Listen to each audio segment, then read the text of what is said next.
Okay, so I'm gonna try to keep making sure that we can see this. This is your review for the mid-module test. So if you don't understand anything, you're gonna need to make sure that you come in and ask for help. So use the expression below to answer part A and B. A says write an equivalent expression in standard form and collect the like terms. So I start by distributing. Distribute means whatever's smack dab in front of the parentheses, I multiply to everything inside of the parentheses. 5x drops down, negative 9x. Negative times a negative is positive 36y. 1/3 times 6x is really 6 divided by 3, which is positive 2x. And positive times a negative is negative. That leaves me with 4y. Like terms, 5x, negative 9x, positive 2x. Negative 4x plus 2 is negative 2x's. 36y and negative 4y are my like terms. That leaves me with positive 32y.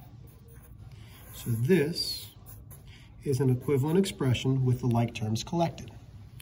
Then it says express the answer from part A as an equivalent expression in fact form. These are the types of questions that are tough because if you missed A, you're not going to be able to get B correct. So when we talk about factoring, we look for the smaller term, happens to be the negative 2. Can 2 go into both 2 and 32 perfectly? Sure it can. So I factor out a positive 2. So when we say we factor, 2 comes out, and we're dividing. Negative 2 divided by 2 is negative 1x. 32 divided by 2 is positive 16y. This is in factored form. Okay, that was from lesson, I believe, 3. So if you need to go back to lesson 3 to take a look, you should absolutely do so. Combining like terms was lesson 1 and lesson 2. Okay, use the information below to solve the problems below. The longest side of a triangle, so we're dealing with the triangles. First thing I'm gonna do, I'm gonna draw my triangle. The longest side of the triangle, which is gonna be this hypotenuse, is 12 more units than the shortest side. So let's name the shortest side x. This is 12 more than the shortest side, so 12 plus x. The third side is triple the length of the shortest side, which is 3x. If the perimeter is 42 units, write and solve an equation to find the lengths of all 3 sides. So let's make sure I'm not doing something. No, we're good. Okay. So I know the perimeter equals 42. Perimeter tells me add all of them up. So I have x plus 3x plus 12 plus x. So now I have an equation because perimeter means add all of the sides together. Combine like terms, x plus 3x plus another x. That's 2x, 5x plus 12 equals 40. Then I subtract 12. That's 0. That's the additive inverse. This leaves me with, oh, hold on. I wrote down the wrong number. I was already thinking about the next step. That's 42 minus 12, which is 30, equals 5 x's. I divide by 5 to isolate my variable. X equals 6. So this is 6 units. This is 18 units. This is 18 units. Okay, so it doesn't necessarily work with the words that we have, but you have to trust your math.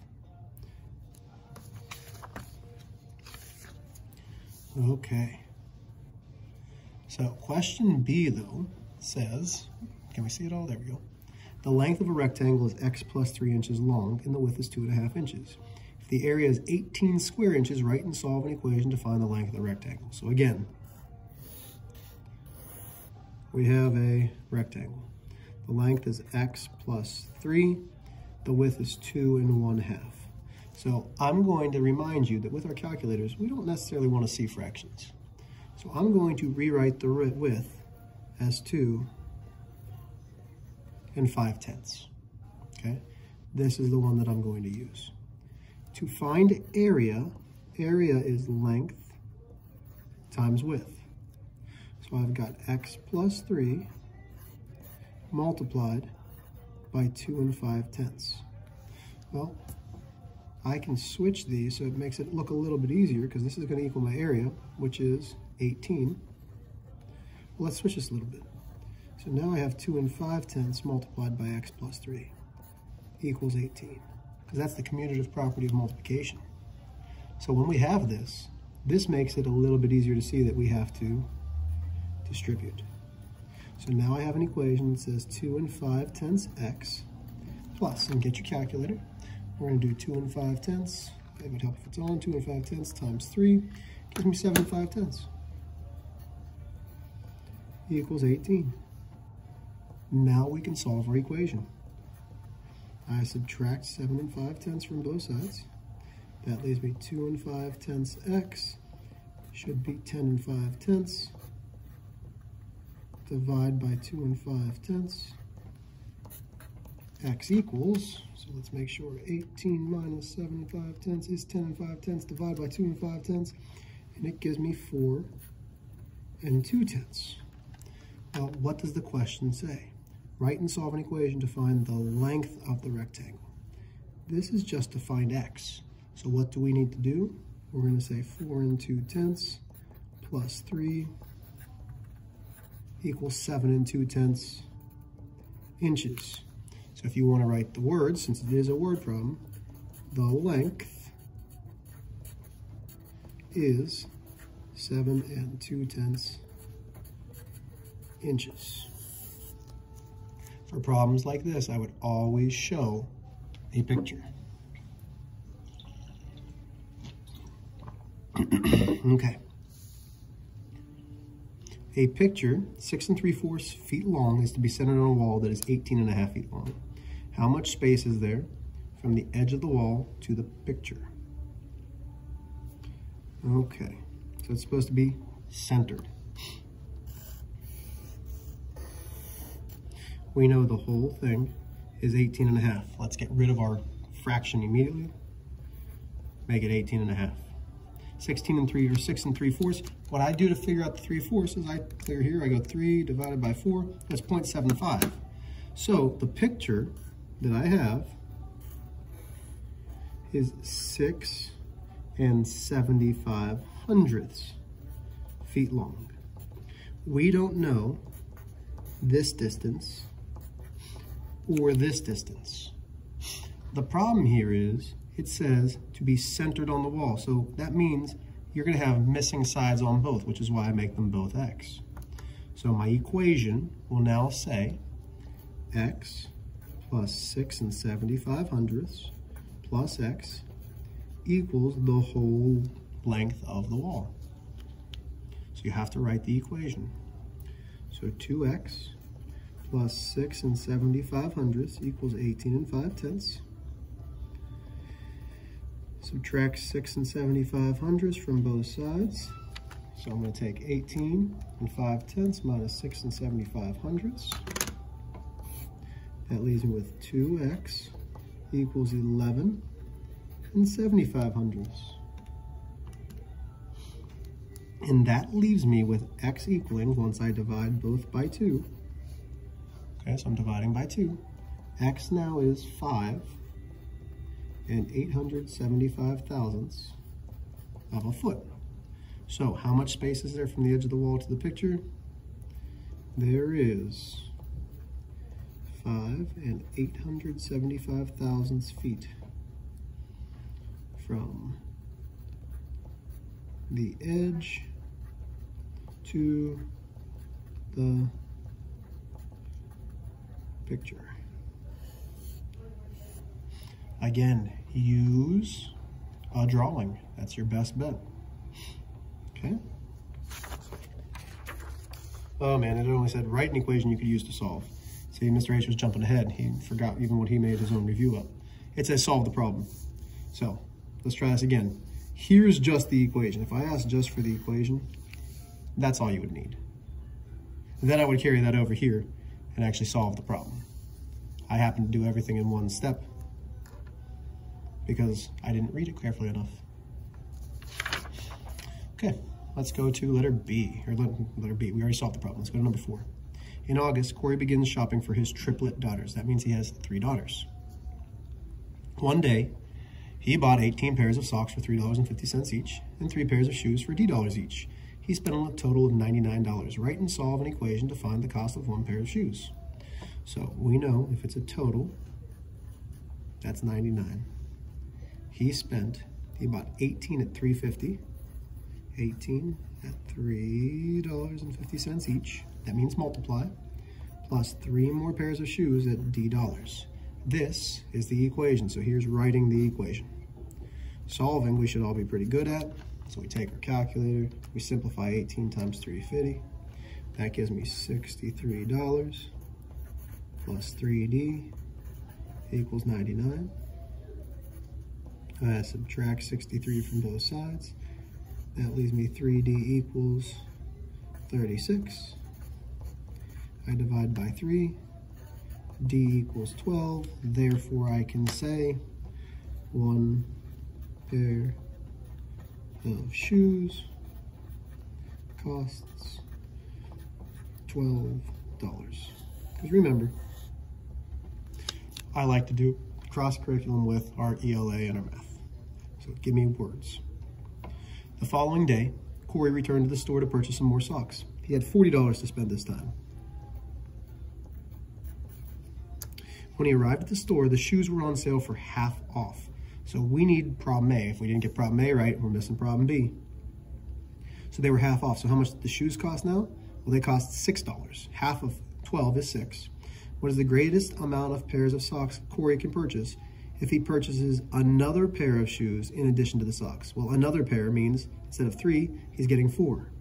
So he has 4 pairs of shoes times 6 plus 350, which are the socks, times we don't know how many socks he can purchase.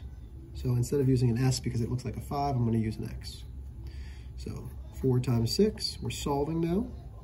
That's 24 plus 350x equals 40. I subtract 24 from both sides. 40 minus 24 gives me 16.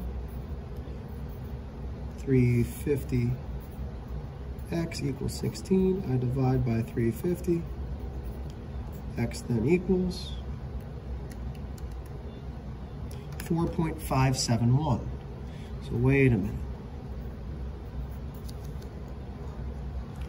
Can he buy 4 571 thousandths of a sock? Well, no. So you would say Corey can purchase 4 pairs of socks.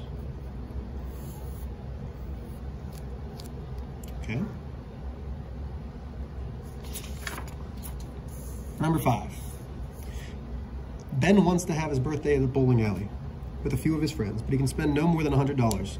The bowling alley charges a flat fee of $40 for a private party and $7.50 per person.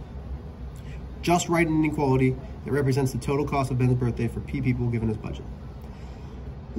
So he can spend no more than 100. That means he can spend at least 100 or less than. So a flat fee, that means that's what's getting charged. So 40 plus $7.50 per person. There's my inequality. So now, how many people can Ben pay for, including himself, while staying in the limitations? Let's solve it. So 40 plus 750p less than or equal to 100. Subtract 40. 750p less than or equal to 60. Divide by, you can't see any of that. Divide by 750. P is less than or equal to, so this is the number of people, 60 divided by 750. So Ben can have, with himself, 8 people. How do we graph this? Well, this is the easy part. Once you have your answer, 8, 7, 9, less than or equal to. Equal to means it's going to be a closed circle because we include that solution. Variables on the left, make the arrow, it's pointing to the left. That means we shade to the left. Last question. The three lines shown in the diagram, so they're all lines, below intersect at the same point. The measure of some of the angles are given as 4 times x minus 2, 7y, 12, and 42 degrees. Write and solve an equation that can be solved for x. These are vertical angles. If they're vertical angles, I set it up as they are equal to each other. Vertical angles are congruent, which means exactly the same, which means equal. So distribute, distribute. That's 4x minus 8 equals 42. I add 8 to both sides. That leaves me with 4x equals 50. I divide by 4. 50 divided by 4 gives me x equaling 12 and 5/10. So now we're going to solve y. Here's a line. So y, I'm going to have 7y plus 12 plus 42 equals 180. So now I find my like terms. That's positive 54. 7y plus 54 equals 180. I subtract 54 from both sides. That leaves me with 7y equals, and that should be 126, but let's make sure. 180 minus 54, 126. I divide by 7, and it gives me y equals 18. If you can do these, you're going to do great on your quiz or on your test. If you can't, please come in and see myself or Mrs. Armstrong. Hooray.